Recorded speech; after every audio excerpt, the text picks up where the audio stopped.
about your decision to come back, and I guess you got one more year left of college football, right? So you're coming back for another season. Just why was it important for you to come back and finish your career at UCF? I've been here for a while. I'm a familiar face. I haven't did anything I want to do yet, so that's just to keep the story short. I'm just on a revenge tour. You've got a new position coach with Tim Harris coming in here. What has he been able to provide for you guys? What have you noticed that stood out about how he's spoken with you guys? How you guys got prepared? Obviously, he was here before, so this is his second stint. He wasn't coaching the receivers before, but I kind of knew him. He's a familiar face. I feel like he brings another level of dog to the room. Like he just brings out the dog out of everybody in my room. He just up in everybody's clique overall. You mentioned it being on the revenge tour. Like, how much of that is last year's performance from the team trying to bounce back from that? How much is that challenges that you faced? What part of that are you drawing from? When I reference the revenge tour, don't get me wrong, I'm a team guy, but this is more personal. It's more personal to me. Just some of the goals that I have, and just proving to everybody who I am. What does he want to show us that you can do? I'm an all-around receiver, but I haven't really got to show anything yet. So, I'm just trying to just take the world by storm. Right now, I'm just proving myself. Really, I'm an older guy. I'm a vet. I'm just trying to show some of the younger guys. Trying to lead the way. I'm trying to become more of a vocal leader now. Just stuff like that. Talking about being a vocal leader, there's a lot of young guys in the wide receiver room. Yeah. How have you really helped them since they got to campus in January? A lot of them, like I said, they're supposed to be in high school still, so their heads kind of spinning, with the new playbook, even if it's just learning where to go, different periods of practice and stuff like that. So just little things. Like, they're all good players. They're all here for a reason. I'm just here to give a little point. Jarrad, what do you want to show this spring? You mentioned the revenge tour. There's a wide open opportunity. A lot of the attention will be on the receiver spot with obviously Javon moving on and everything and all that stuff. So what do you want to try to show, maybe including in this upcoming scrimmage on Saturday too? I want to show why they brought me here. I ain't never really got to show why they brought me here and what type of player I am. So and what I can actually bring to the table for the receivers. We've had a lot of good guys coming here. Like, I was here with Gabe, Marlon, Javon last year, Kobe. Just some of those guys. So I feel like everybody got to see, their game. I ain't really got to show my game at all. What have you seen from the team's offense in practice? What stood out to you the most? So far, just KJ. Just we're all trying to get together behind KJ right now. With John moving on, so we're all just trying to put the pieces together. We got a younger team this year, especially in the receiver room.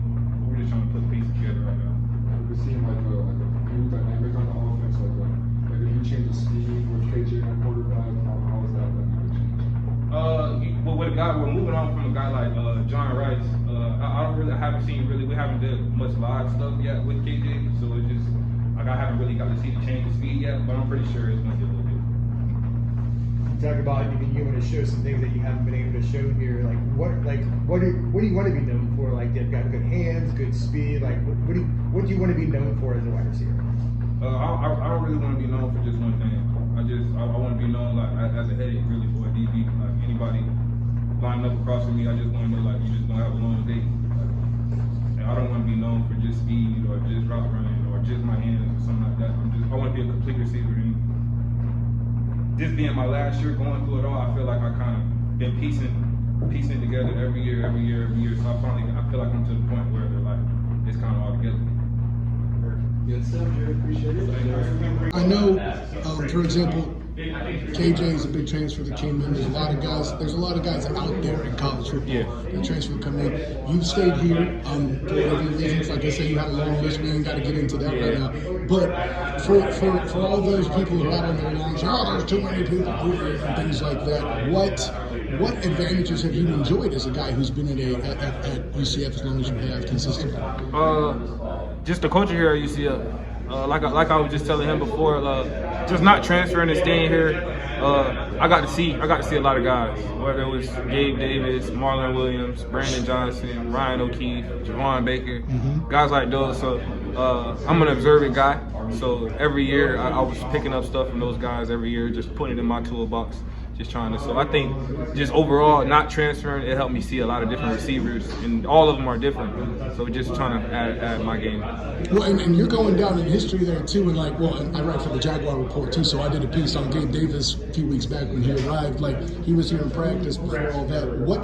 What is it that when old guys come back and talk to you, what does that do for you to like, hey, I play with those guys? Do you kind of show the credibility to the younger guys when you have people that come in and talk? Yeah, no, for sure, because a guy like Gabe Davis, he was the vet when I came in. Like, I was a freshman and he was the #1 receiver. Mm-hmm. So just kind of seeing like how he went about things and some of the stuff that he told me about the culture of UCF. And I think it's kind of cool when he comes back that now I'm the vet, and now I get to pass on some of the culture to the younger guys like Burdell and Casey and stuff like that. So I just hope he can see that I'm keeping the culture good and passing the torch to the younger guys in the right way. Yeah, I'm glad you mentioned that culture piece too, because obviously UCF previously being in the American, getting promoted, for lack of a better word, to the Big 12. What's your favorite thing you've seen as this program, this team has transitioned into that Big 12 space? How do you think they've jumped up the most as a program? Like I say, I feel like just us moving to the Big 12, it didn't really go the way like how we wanted to go the first year. So I feel like it got to show in the American, we were kind of beating up on those other teams. We didn't get a lot of adversity. So I feel like last year it kind of showed us like how our team's gonna respond to adversity. So I feel like this year we're more bulletproof. You know what I'm saying? Like the years before we were undefeated, 2 losses, 3 losses here. I never really knew how we would take an L. You know what I'm saying? But now I know how we would take an L. I know we have bounced back, and I feel like it brought our team more together. And with that, you mentioned, that it didn't go the way it did, but a few plays here or there might have had a better record, and that could have gone better for you. You guys did goal line today. How big is that to help in that pressure, close game situation? Oh, goal line, that's the money zone. That's the money zone. We aim to try to be top 5 in the country in the red zone. We try not to kick field threes. It's not gonna help you win. We try to go for 6. Mm-hmm. So I think just perfecting like in a day like today, like third down day. 2 days ago, the defense kind of beat up on us. We didn't convert too much, but today I feel like we took a step, especially in KJ. We're all just trying to get on the same page with KJ, so we took a big step. Well, and when I played, I was in the O-line. I felt like I had a front line to seat to you skill guys John all the time. Yeah. I heard about that in practice. Everybody's having fun with it. How much does that, A, make it more fun, and B, how much does that help create a live situation in practice? It's going to be like that. It's been like that since I've been here at UCF because we bring in so many good guys. Mm-hmm. So it's defense might win a rep today. We might run a rep, and then our room's so feisty, so we gonna talk our talk, they gonna talk their talk, so it makes the game fun. Well, even the coaches get it too. Yeah. That's what I noticed too. It's a good atmosphere. Jarrad, man, great to talk to you, brother. Yes, sir. Yes, sir. Looking forward to